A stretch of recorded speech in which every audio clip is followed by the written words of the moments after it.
Alan Wilson and Baram Blackett have gone further than any other researchers in establishing the facts behind the legend. Since 1977, they have been re-evaluating the most ancient British texts. Some of their astonishing findings have in Wales with an Englishman who couldn't speak Welsh. They did. They imported them by the hundred. They sacked every Welsh school teacher. So you had a monoglot population speaking Welsh, with about 10% of them being bilingual, speaking English. And you had every school teacher who spoke only English. I mean, the situation in the classrooms must have been absolutely diabolical. And another thing you mentioned is that King Arthur was taught in Welsh schools up until 1926. Yeah, King Arthur was taught as the king, son of King Maurice, and grandson of King Theodoric until about 1924, certainly. So I got one book. Chris Barber managed to get 3 old Welsh books. Then he took over the school system and it became anglicised, and out went King Arthur. And I had a school book of that era, King Tudrig, King Mauric, King Arthur, you know. Oh, everybody knew. The book that really brought Arthur to the attention of the world was The History of the Kings of Britain, written in 1135 by Geoffrey of Monmouth. Arthur's name had been recorded before, but it was this work that portrayed him as a knightly king, chivalrous in all his deeds. Now, the problem immediately was that he proclaimed an Arthur who fought the Romans, and an Arthur who fought and defeated the Saxons and others. The immediate problem is that you have a 200 and maybe 25 or 250-year-old king. This was pointed out by Polydore Virgil, the historian for Henry VIII of the 6 wives, and said, look, this is impossible. You've got a 250-year-old king here. He can't fight the Romans and the Saxons. So what we're dealing with is 2 very real people. Arthur 1, right, about 340 to 400. Arthur 2, 503 to 579. And they've pushed the 2 together into one, made him a gigantic figure. This was immediately used to say all this history is false. So it's fairly obvious that he's 2 people. Right. And the man who fought the Saxons in the 6th century is a 6th generation direct descendant in the male line, and he is Arthur II. So you do have 2 kings, 200 years apart, both of them warrior kings. One fights the Romans, one fights the Saxons. There's a group of manuscripts known as the Brecon manuscripts. Again, these are always quoted by diligent people looking for Arthur. And in the Brecon manuscripts, I think it's the Harleian 4181. And again, I think it's the British Museum Vespasian A14. Again, you've got lists of the parentage and so on, ancestry of Brecon of Brecon. His mother was Marshall, who is a sister of King Mauric, so which makes Arthur and Brecon to be first cousins.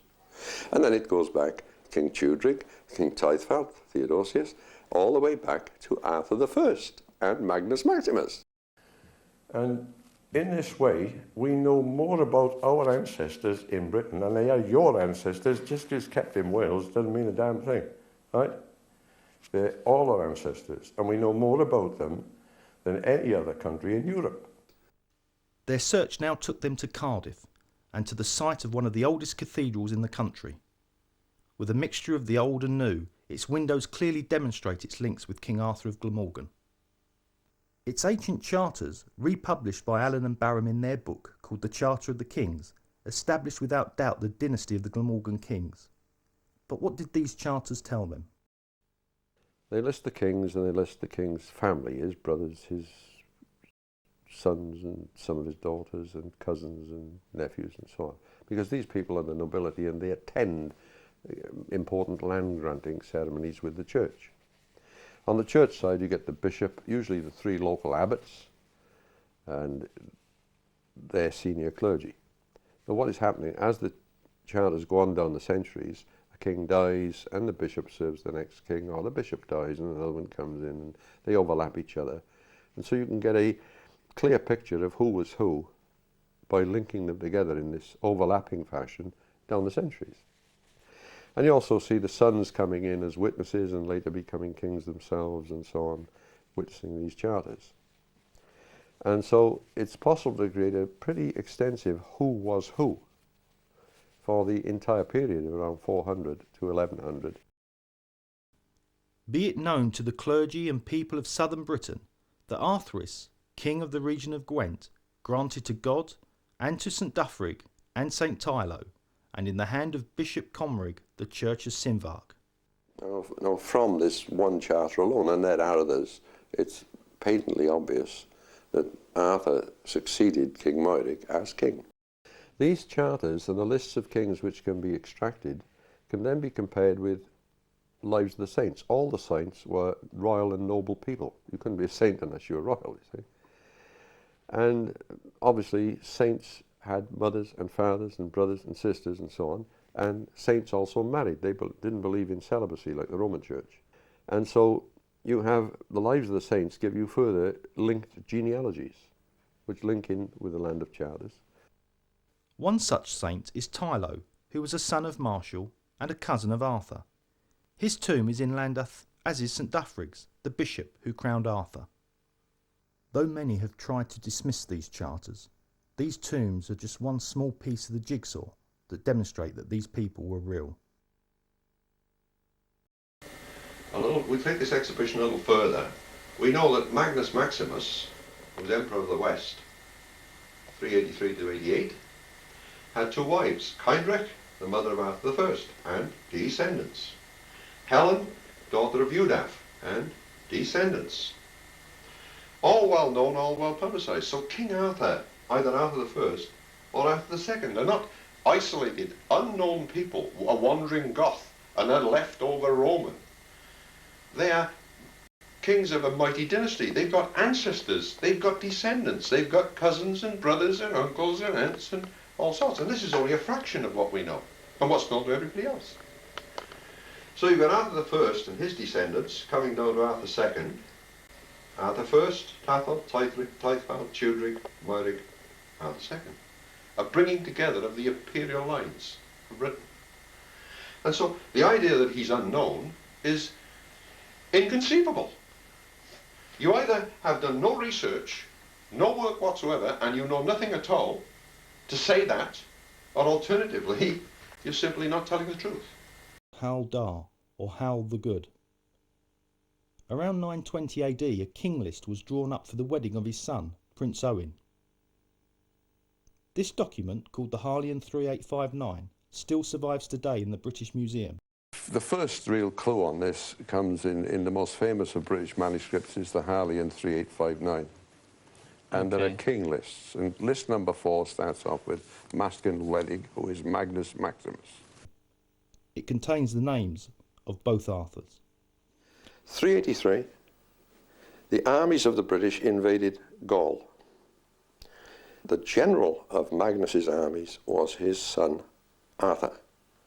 The Latins called him Andragathius, and he defeated Gratian, the Emperor of Rome.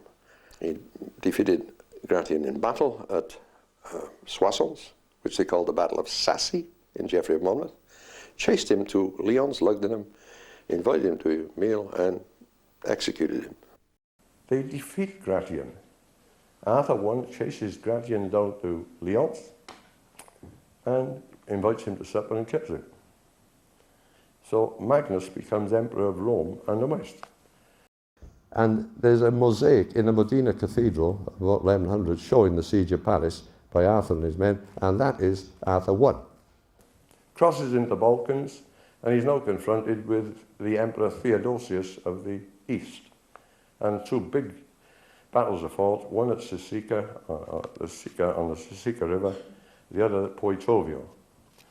And Arthur, he's had the worst of it. He's outnumbered greatly, and he goes home, you see. The Romans were kicked out of Britain, by the way, in 322 by King Udaf. They weren't in Britain. They were in and out of Britain like the bishop in the proverbial brothel. You know, this idea of 400 years of Roman rule has to be Mickey Mouse.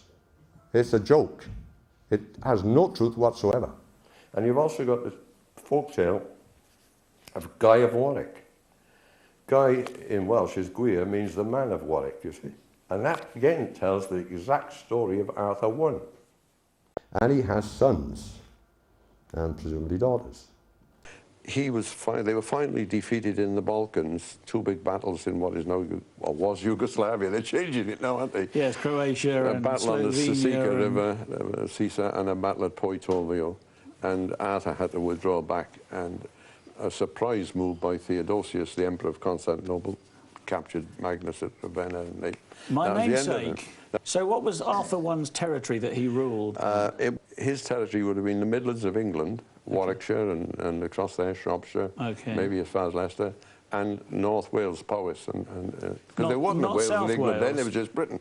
Yes, but they're not South Wales, because I believe there was some connection with Glamorgan. Yeah, he had a brother who is buried in Lanhilleth, and that's in the Songs of the Graves, very clearly outlined. You go along and there's a great big grave mound right on target. He would have been titular over most places. They'd have all said, he's the boss, you know. So that's the way it would have worked. But there were kings in Wales, obviously. Right. Whereas the kingdom, it's not a principality, it's a kingdom. You've got to get that in your head. If you want to trace Arthur I, you look at William of Malmesbury and others, and they tell how he fortified the Lichfield area. And there are evidences of great fortifications in the general area. Arthur is said to be buried in the great ancient churchyard where multitudes of the illustrious of the British are buried. So you're looking for a great ancient churchyard with whacking big graves in it. Lots of them. And there is such a place where huge mounds and monumental tombs exist in large numbers. There's a place called Oldbury, the old burying place. And it's at Atherstone, Atherstone, Arthur's Toyn, Arthur's grave mound in Warwickshire. And that's where you're going to find King Arthur, as mentioned by the medieval historians. It was here that they made an amazing discovery.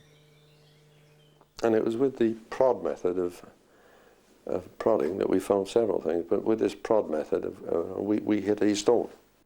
There are letters on it. It appears to say something, but it means you have to sort of finish the words off. But it was the same as when we found other things. You know, what do we do with this? Because they're never going to believe it anyway. The preserved words on the stone are in Latin. The first word is nearly complete, Artorius, or Arthur. Isit means cast down, and Masai could be part of his father's name, Maximus. He died around 400, we think. 400, this is AD. 80, only. Yes. Oh, yeah. Arthur I has a son, Tathal, Theodore, right? Yes. He has a son, Teutlin, Theodorus, right? Theodorus, right? He has a son, Teutfald, who is Theodosius, who became king, big king. He defeated the Saxons after a terrible massacre. Right. His son was Tudrig, Theodoric, who's buried at Mathen, has been twice excavated, the wound in his skull. His son is Moirig, which is Morris. Yes. And we know where he is, and his son is Arthur II. So 6 generations down the male line, you've got Arthur II. Right. In the Brutes of England, written between the 10th and 15th century, Arthur is clearly recorded. Now, King Arthur is given quite a significant place in these histories. He gets quite a lot of space. And the coverage is, again, melding together, or welding together, King Arthur I and King Arthur II. Now, if we look at King Arthur II, we'll find there's a very interesting reference to him in the Brutes of England. And you've got to remember that up until modern times, this would have been generally firmly believed as authentic history. So in chapter 79, it's telling how King Arthur is over in France, Brittany area. And it's on about the Easter time. And it says, and when King Arthur had thus his knights feasted at April after next sowing, sowing being springtime, he came again into Britain, his own land. And after at Whitsuntide next sowing, by counsel of his barons, he would be crowned King of Glamorgan. So everybody in Britain, certainly England and Wales, would have been in no doubt whatsoever from the Brutes of England that King Arthur II, at least, was a king of Glamorgan and Gwent, certainly King of Glamorgan. There can be no doubt about this. A very clear statement. From these genealogies, it's possible to place Arthur into the 6th century. One prominent means of dating is Arthur had a sister named Anna, and Anna had a son named Samson. Samson of Dol, as he was known, actually moved over to Brittany. Dol is over there. He attended and signed the papers of the Second Council of Paris in 556. So if Samson is signing the papers as a fairly young cleric, actually, in 556, King Arthur is his uncle, his mother's brother. It's got to be of the same era. What was the kingdom of Arthur II? Was that the same kingdom, North Wales? Well, I think you've probably got a copy, but he was pronounced and proclaimed King of Glamorgan. It was now time for Alan and Baram to go in search of the grave of Arthur. They knew that there was a tradition of him and his queen being buried at Glastonbury in Somerset, but that, as they quickly discovered, was unlikely. Glastonbury Abbey in Somerset was founded by an English king in 941, and the first abbot was St Dunstan in 942. Now, if Arthur II dies in 579, then we're at least 450 years too late with Glastonbury in Somerset. There's another factor. Arthur is said to be buried in the great and ancient graveyard where multitudes of the great and illustrious of the British are buried. There is no great ancient graveyard at Glastonbury. It appears that Henry II had something to do with this promotion of the idea of Arthur in Somerset. So Henry II, in order to be king of Britain as such, wanted justification. Now, if he could claim to be the heir, if only by sort of linked royal succession of some sort, or the fact that he was a king of England, if he could prove that Arthur was a king of England in England, and he was then a later king of England, if Arthur ruled the whole of Britain, then so Henry II was entitled to rule the whole of Britain. Justification.